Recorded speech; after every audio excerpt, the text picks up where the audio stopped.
හරි ළමයි අද අපි හදමු A level physics electronics ගාන. ගාන දෙන්නේ මෙහෙම දෙයක්.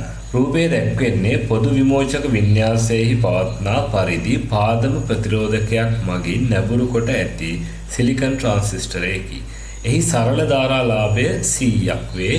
VBE කියන එක සමානයි 0.7 වෝල්ට් ලෙසගෙන IB, IC සහ VCE කියන තුන ගණනය කරන්න කියලා කියනවා. හරි. ඉස්සලාම අපි මේකේ දත්ත ටික දාගමුකෝ.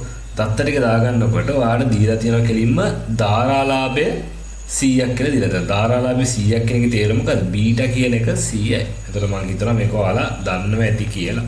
හරි. එතකොට ධාරාලාභය 100. එතකොට අපි සම්බන්ධය ගන්න කොහොමද? අපිට මේකෙන් ගන්න පුළුවන් IC සහ IB අතර සම්බන්ධය. IC සමානයි බීටා වාරයක් IB කියලා සූත්‍රයක් තියෙනවා. හරි. දැන් ඔය දෙක පැත්තකින් තියාගන්න. හරි. මුලින්ම බලමු දැන් කොහොමද අපි IB කියන එක හොයන්නේ කියලා. හරි. එතකොට මෙන්න මේ BE සංදියේ පෙරණැඹුරු වාදකයේ 0.7ක් කියලා තියෙනවා. ඒ කියන්නේ මෙතන ග්‍රවුන්ඩ් කරලා තියෙන නිසා කෙලින්ම මෙන්න මේ පොයින්ට්. ඒ කියන්නේ බේස් එක අපේ බේස් එක 0.7 තියෙන කියලා ගන්න පුළුවන්. ඒතර ඕක 0.7යි කියන්නේ මෙන්න මේ RB කියන එක්කෙනාගේ දෙපැත්තේ මෙන්න මේ පොයින්ට් එකත් 0.7යි වෝල්ට්. ඒ වගේම උඩ පොයින්ට් එක තියෙන්නේ වෝල්ට් 6යි. හරි. මෙතන වෝල්ට් 6යි. එතකොට ඔයාලට මේ RB ගේ දෙපැත්තේ විභවාන්තරය ගන්න පුළුවන් 6 ඍණ 0.7. ඒ කියන්නේ 5.3 වෝල්ට් කියලා ගන්න පුළුවන්. එහෙනම් මම RB කියන එක සලකලා දානවා ඩෙල්ටා V සමානයි IR කියන සූත්‍රය. දානකොට එයාගේ දෙපැත්තේ විභවාන්තරය වෙන්නේ කෙලින්ම 5.3 වෝල්ට්.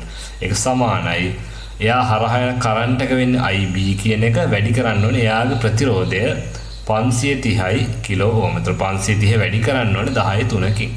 එතකොට IB ට උත්තරයක් වාට ගන්න පුළුවන් 5.3 බෙදීම 530 මෙතන වැඩි කිරීම තව 10 3ක් එනවා. එතකොට සුළු කරාට පස්සේ 5.3 ඒවා එකක් තියෙනවා මෙතන 1.2 මෙතන 100යි. එතකොට මෙතන 1ට 100 කියන්නේ 0.01යි. මේ 10 3 උඩට යනකොට 10 ඍණ 3ක් වෙනවා. 10 ඍණ 3ක් වුණාට පස්සේ මෙතන ගන්න පුළුවන් මිලි ඇම්පියර් කියලා ගන්න පුළුවන්. එහෙනම් IB කියලා කියන්නේ මිලි ඇම්පියර් වලින් 0.1යි. ඊට පස්සේ මම සූත්‍රය පාවිච්චි කරනවා මෙන්න මේ සූත්‍රය. ওই සූත්‍රය පාවිච්චි කරාට පස්සේ මට IC කෙනෙක් කෙලින්ම හොයාගන්න පුළුවන්. IC කියලා කියන්නේ බීටා කියන එක 100යි. වැඩි කරන්න ඕන IB ටායමට 0.01යි මිලි ඇම්පියර්. එතකොට මේක සුළු කරාට පස්සේ ඔයාලට උත්තරයක් එනවා 1යි මිලි ඇම්පියර් කියලා. හරි පැහැදිලිද? දැන් VCE කියන ගණනය කරනකොට මම දාන්න ඕන කර්චොෆ් නියමය. කර්චොෆ්ගේ වෝල්ටීයතා නියමය මම දාන්න ඕනේ KVL එක දාන්න ඕනේ. එතන මම දාන්නේ මෙන්න මේ පොයින්ට් එකේ ඉඳලා මම මෙහෙම මෙතනට නිකන් ඇවිල්ලා ඊට පස්සේ මම මේක හරහා පල්ලෙහාට ආවා. ඊට පස්සේ මෙන්න ට්‍රාන්සිස්ටර් හරහා ගිහලා මෙන්න මේ පුඩුවට තමයි මම දාන්නේ. හරි බලමු මොකද්ද කරන්න කියලා. අපි KVL දානකොට මම ওই පුඩුවට KVL දානවා. දාන්නේ මම මෙන්න මේ දිශාවට. දානකොට විභව සැපයුම් සිග්මා E සමානයි සිග්මා IR. විභව සැපයුම් විදිහේ තියෙන වෝල්ට් 6 කියන එක විතරයි. විභව වැසීම් මේකේ දෙකක් තියෙනවා. එකක් තමයි ICRC විභව වැස්මක් තියෙනවා.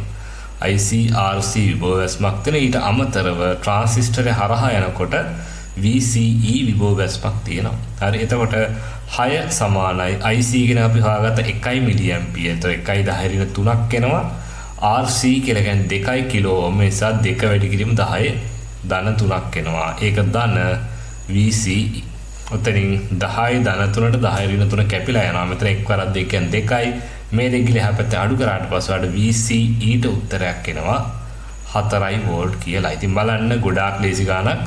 ඉතින් මේ වගේ ගණන් තමයි විභාගෙදි හම්බෙන්නේ. මේකත් විභාග ගානකට ආසන්නෙන් යන ගානක්. ඒක ගානක කොටසක්. ඉතින් මේ වගේ ගණන් අමාරු කරගන්න එපා. ලේසින් වාට මේවා විභාගෙදි ගොඩ දාගන්න පුළුවන්. ඒ නිසා බලන්න මේ තියරි ටික මොන හරි ගැටලුවක් තියෙනවා නම් තේරුම් නැත්නම් යනක් තියෙනවා නම් පහලින් කමෙන්ට් එකක් දාන්න. අපි ඒ ගැන කතා කරමු. එහෙනම් තවත් වීඩියෝ එකකින් මේ වගේ අපි හම්බෙමු. ඒත් හැම දිනකටම සුබ දවසක්. උසස් පෙළ භෞතික විද්‍යාව සරසවියට පාරකින භෞතික විද්‍යා පන්තිය. තරිඳු විජේරත්න විමසීම් 076යි 63යි 97යි 009